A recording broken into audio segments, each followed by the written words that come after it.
Hello বন্ধুরা, আপনাদের সবাইকে স্বাগতম আমাদের এই ইউটিউব চ্যানেলে।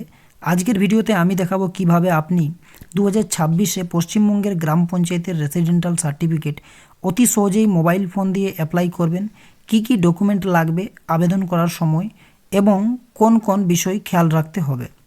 সমস্ত কিছু স্টেপ বাই স্টেপ এই ভিডিওতে দেখানো হবে, তাই ভিডিওটি স্কিপ না করে শুরু থেকে শেষ পর্যন্ত দেখুন।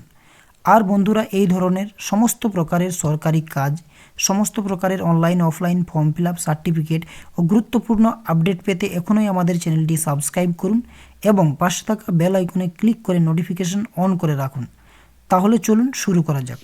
সর্বপ্রথম আপনাকে যে কাজটি করতে হবে সেটি হচ্ছে, এই ভিডিওর ডেসক্রিপশন এবং কমেন্ট বক্সে আপনি একটি লিঙ্ক পেয়ে যাবেন, যে লিঙ্কে ক্লিক করে এই যে পোর্টাল, এই পোর্টালে আপনি এসে যাবেন। এইখানে এসে যাওয়ার পর দেখুন কি করবেন। এইখানে সর্বপ্রথম উপরে যে দেখুন এইখানে একটা অপশান আছে অনলাইন জিপি সার্টিফিকেট। এই অনলাইন জিপি সার্টিফিকেটে আপনাকে ক্লিক করতে হবে। এইখানে ক্লিক করবেন। ক্লিক করার পর একটি নতুন পেজ ওপেন হবে।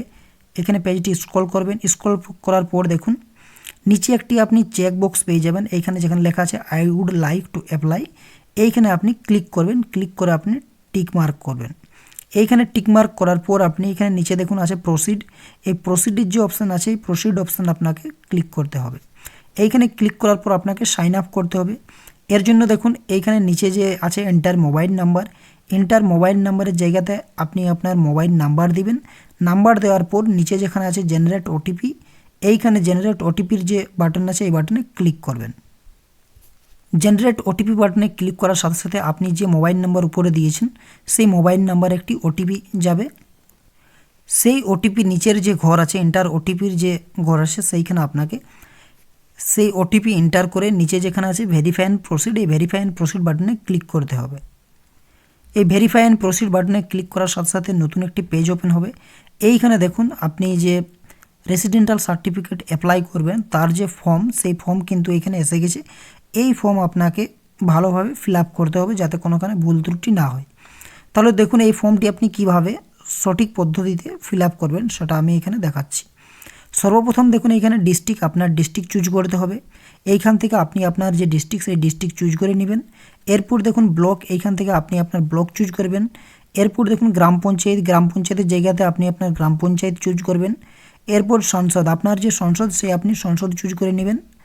এরপর দেখুন এইখানে অ্যাপ্লিক্যান্ট ডিটেলস আছে। এই অ্যাপ্লিক্যান্ট ডিটেলস এইখানে উপরের কিন্তু এই যে ঘর এসএস নম্বর, এসএস নেম, এই সমস্ত কিছু কিন্তু আপনার এইখানে দেওয়ার কোনো প্রয়োজন নেই। এইখানে আপনি নিচে এসে যাবেন। নিচে আসার পর যেখানে আছে অ্যাপ্লিক্যান্ট ডিটেলস, এই অ্যাপ্লিক্যান্ট ডিটেলস আপনাকে এই যে অপশান, এই অপশান আপনাকে এই যে ঘর, এই ঘর আপনাকে ফিল আপ করতে হবে।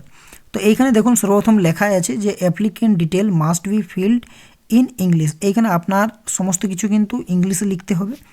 সর্বপ্রথম আছে দেখুন এখানে স্যালুটেশনে আপনি ক্লিক করবেন। ক্লিক করার সাথে সাথে তিনটা অপশান পাবেন। এইখানে আপনি যদি পুরুষ হয়ে থাকেন, বিবাহিত বা অবিবাহিত যে কেউ হোক, এইখানে যদি পুরুষ হয়ে থাকেন তাহলে মিস্টার, যেখানে লেখা আছে MR ডট মিস্টার দিবেন। এরপর দেখুন এইখানে যেখানে আছে MRS মিসেস, এই জায়গাতে আপনি যদি বিবাহিত মহিলা হয়ে থাকেন তাহলে কিন্তু আপনি এখানে MRS দিবেন।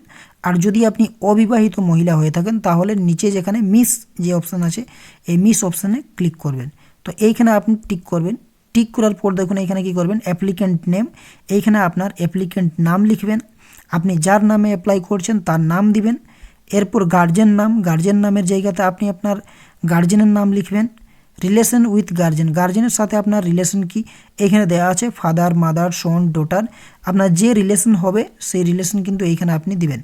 এইখানে কার রিলেশন দিবেন, রিলেশন উইথ গার্জেন, আপনি অ্যাপ্লাই করছেন তো আপনার গার্জেনের সাথে আপনার রিলেশন কি, সেই রিলেশন কিন্তু এখানে আপনাকে বসাতে হবে। এরপর দেখুন অ্যাড্রেসের জায়গাতে আপনি অ্যাড্রেস বসাবেন। এইখানে পোস্ট অফিস, এইখানে যেখানে দেখুন অ্যাড্রেস আছে এই অ্যাড্রেসের জায়গাতে আপনি আপনার ফুল অ্যাড্রেস দিয়ে দিতে পারেন। নিচে যেখানে পোস্ট অফিস আছে, পোস্ট অফিসের জায়গাতে আপনার পোস্ট অফিসের নাম। এরপর দেখুন পুলিশ স্টেশনের জায়গাতে পুলিশ স্টেশন। ভিলেজের জায়গাতে আপনি আপনার ভিলেজের নাম দিবেন। এরপর দেখুন পিন আছে, পিনের জায়গাতে আপনি আপনার যে পিনকোড সেই পিনকোড এইখানে আপনি দিয়ে দিবেন। এরপর ডেট অফ বার্থ, নিচে ডেট অফ বার্থ আছে, ডেট অফ বার্থ এইখান থেকে আপনি আপনার যে ডেট অফ বার্থ এই ক্যালেন্ডার থেকে আপনি চুজ করে ডেট অফ বার্থ আপনি দিয়ে দিবেন। এরপর দেখুন এইখানে আছে সার্টিফিকেট অ্যাপ্লাইড ফর। এইখানে আপনি কি সার্টিফিকেট চান। এইখানে যদি আপনি রেসিডেন্টাল সার্টিফিকেট চান সেক্ষেত্রে কিন্তু অলওয়েজ কিন্তু এখানে রেসিডেন্টাল সার্টিফিকেট টিক করাই থাকে। তো এইখানে আপনি যে রেসিডেন্টাল সার্টিফিকেট আছে এটা টিক আছে, এই টিক থাকতে দিবেন, এখানে আপনার টিকই থাকবে এইখানে। এরপর দেখুন নিচে কি করবেন, এখানে আপনার মোবাইল নাম্বার দেওয়া আছে, হোয়াটসঅ্যাপ নাম্বার যদি আপনি দিতে চান দিতে পারেন, না দিতে চান নাও দিতে পারেন। ইমেল অ্যাড্রেস যদি দিতে চান দিতে পারেন বা নাও দিতে পারেন, এগুলো কিন্তু ম্যান্ডেটারি নয়। এরপর দেখুন এইখানে যে জায়গাটা আছে আপলোড, এটা কিন্তু ভেরি ইম্পর্টেন্ট। এইখানে আপনাকে সমস্ত কিছু ঠিকঠাকভাবে আপলোড করতে হবে, না হলে কিন্তু আপনার যে ফর্ম সেটি কিন্তু রিজেক্ট হয়ে যাবে। আপনার যে ইনকাম সার্টিফিকেটের যে রেসিডেন্টাল সার্টিফিকেটের যে ফর্ম সেটি কিন্তু রিজেক্ট হয়ে যাবে। তো এইখানে দেখুন আপনি কি কি দিবেন। এইখানে আপনার টোটাল দেখুন ডকুমেন্ট 1, 2 এবং 3টা। এইখানে আপনি 3টা ডকুমেন্ট আপলোড করবেন। প্রথমের যে ডকুমেন্ট সিলেক্ট ডকুমেন্ট 1, এখানে আপনি ক্লিক করবেন। ক্লিক করার পর আপনি যে ডকুমেন্ট দিতে চান সেই ডকুমেন্ট দিবেন। ধরুন আধার কার্ড দিতে চান, এখানে আপনি আধার কার্ডে টিক করবেন। এরপর দেখুন এখানে ডকুমেন্ট নাম্বার 1 ডকুমেন্ট আইডি, এই যে ডকুমেন্ট আইডি, এই ডকুমেন্ট আইডি জায়গাতে আপনি কি করবেন, এইখানে আপনি আপনার যে আধার কার্ডের যে নাম্বার সেই আধার কার্ডের নাম্বার লিখবেন। নাম্বার লেখার পর এইখানে দেখুন চুজ ফাইল আছে, আপলোড ডকুমেন্ট, এই আপলোড ডকুমেন্ট নিচে যেখানে চুজ ফাইল আছে এই চুজ ফাইলে আপনি ক্লিক করে আপনার যে ডকুমেন্ট আছে সেই ডকুমেন্ট আপনি আপনার যে আধার কার্ড আছে আধার কার্ডের আপনি কিন্তু পিডিএফ আপনাকে এখানে আপলোড করতে হবে। তো এইখান থেকে আপনি পিডিএফ আপনার যে আধার কার্ড আছে সেই আধার কার্ডের পিডিএফ ফাইল আপলোড করবেন। আপলোড করার পর দেখুন নিচে আসবেন, এখানে সিলেক্ট ডকুমেন্ট 2, এইখানে আপনি কী দিতে চান সেইখানে আপনি দিবেন। এইখানে আপনি যেটা এইখানে তো প্রথমে যে ডকুমেন্ট আপনি আধার কার্ড দিয়েছেন, এইখানে আপনি driving licence, voter ID card, ration card, এইখানে আপনার প্যান কার্ড, আপনি যেটা দিতে চান আপনি এখানে টিক করবেন। টিক করার পর সেম এইখানে আপনি ডকুমেন্ট নাম্বার 2 এই জায়গাতে আপনি আপনার যদি প্যান কার্ড দিয়ে থাকেন তাহলে আপনার প্যান কার্ডের নাম্বার, তারপরের এই যে আছে এইখানে আপলোড ডকুমেন্ট, আপনি এখানে আপনার যে প্যান কার্ডের যে পিডিএফ ফাইল সেই পিডিএফ ফাইল চুজ ফাইলে ক্লিক করে পিডিএফ ফাইল আপনি আপলোড করবেন। পিডিএফ ফাইল আপলোড করার পর এইখানে জিএস মেম্বার সার্টিফিকেট, এইখানে আপনার যে গ্রামের যে মেম্বার সেই মেম্বার থেকে একটা আপনাকে সার্টিফিকেট নিতে হবে। যেমন আগে যেমন ছিল আমাদের hand written certificate income resident, সেই মতো আপনাকে একটা সার্টিফিকেট নিতে হবে। নেওয়ার পর আপনাকে সেই সার্টিফিকেট এইখানে আপলোড করতে হবে। এইখানে আপনি অন স্ক্রিন দেখতে পাচ্ছেন একটি সার্টিফিকেট আপলোড করা হয়েছে, দেখানো হয়েছে। এই যে সার্টিফিকেট, এই মতো সার্টিফিকেট কিন্তু আপনার গ্রামের যে মেম্বার সেই মেম্বারের কাছ থেকে পেয়ে যাবেন, যে সার্টিফিকেট আপনাকে আপলোড করতে হবে। আর এই যে সার্টিফিকেট, এই সার্টিফিকেট কিন্তু পিডিএফ ফাইলে পিডিএফ ফরম্যাটে আপলোড করতে হবে। তো এইখানে যে সার্টিফিকেট আপনি কিন্তু পিডিএফ ফরম্যাটেই দিবেন। এরপর দেখুন নিচে আছে আপলোড অ্যাপ্লিকেন্ট ফটো সাইজ, এইখানে আপনাকে চুজ ফাইলে ক্লিক করে আপনার যে গ্যালারিতে যে ফটো আছে সেই ফটো এইখানে সিলেক্ট করবেন। সিলেক্ট করার পর এইখানে আপনি আপলোড করে দিবেন। দেখুন এইখানে আমার সমস্ত কিছু ফিল আপ হয়ে গেছে। ফিল আপ হয়ে যাওয়ার পর এইখানে আপনি কি করবেন, আপনি স্ক্রল করবেন। এরপর দেখুন এইখানে যেখানে আছে অ্যাপ্লিক্যান্ট ডিটেলস, এইখানে কিন্তু উপরেই দুটো অপশান পাবেন আপনি, certificate required in Nepali and Bengali. এইখানে যদি আপনি সার্টিফিকেটটি বাংলাতে পেতে চান তাহলে এইখানে আপনাকে যেখানে লেখা আছে বেঙ্গলি, এই বেঙ্গলির জায়গাতে আপনাকে টিক করতে হবে। আর যদি আপনি বাংলাতে না পেতে চান, ইংরাজিতে পেতে চান, তাহলে কিন্তু এইখানে আপনি আনটিক করে দিবেন। এরপর আপনি কি করবেন, এইখানে আপনি যা কিছু ফিল করেছেন একবার সমস্ত কিছু ভালোভাবে দেখে নেবেন, মিলিয়ে নেবেন।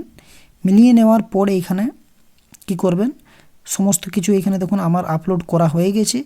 আপনার যে আপলোড করা হয়ে গেছে সেগুলি ঠিকঠাকভাবে আপনি দেখে এইখানে নিচে যে সাবমিটের অপশান আছে সাবমিটের বাটনে আপনাকে ক্লিক করতে হবে। এখানে সাবমিট বাটনে ক্লিক করার সাথে সাথে আপনি যে সাবমিট করেছেন সেই সাবমিট করার এইখানে কিন্তু আপনি সমস্ত কিছু দেখতে পাবেন, যে আপনার অ্যাপ্লিক্যান্ট নেম, অ্যাপ্লাই ডেট, কবে আপনি অ্যাপ্লাই করেছেন এবং স্ট্যাটাস অফ সার্টিফিকেট এখানে আপনি দেখতে পাবেন যে আপনার স্ট্যাটাস পেন্ডিং আছে না কি আছে, এখান থেকে আপনি দেখতে পাবেন।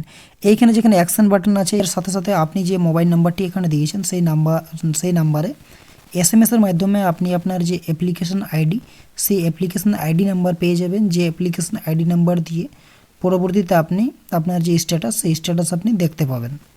এইভাবে আপনি অতি সহজেই মোবাইল ফোন দিয়ে আপনার যে রেসিডেন্টাল সার্টিফিকেট আছে সেই সার্টিফিকেট আপনি বাড়িতে বসে মোবাইল ফোন দিয়ে অ্যাপ্লাই করতে পারবেন। ভিডিওটি যদি ভালো লেগে থাকে তাহলে অবশ্যই চ্যানেলটি সাবস্ক্রাইব করুন এবং পাশে থাকা বেল আইকনে ক্লিক করে নোটিফিকেশন অন করে রাখুন।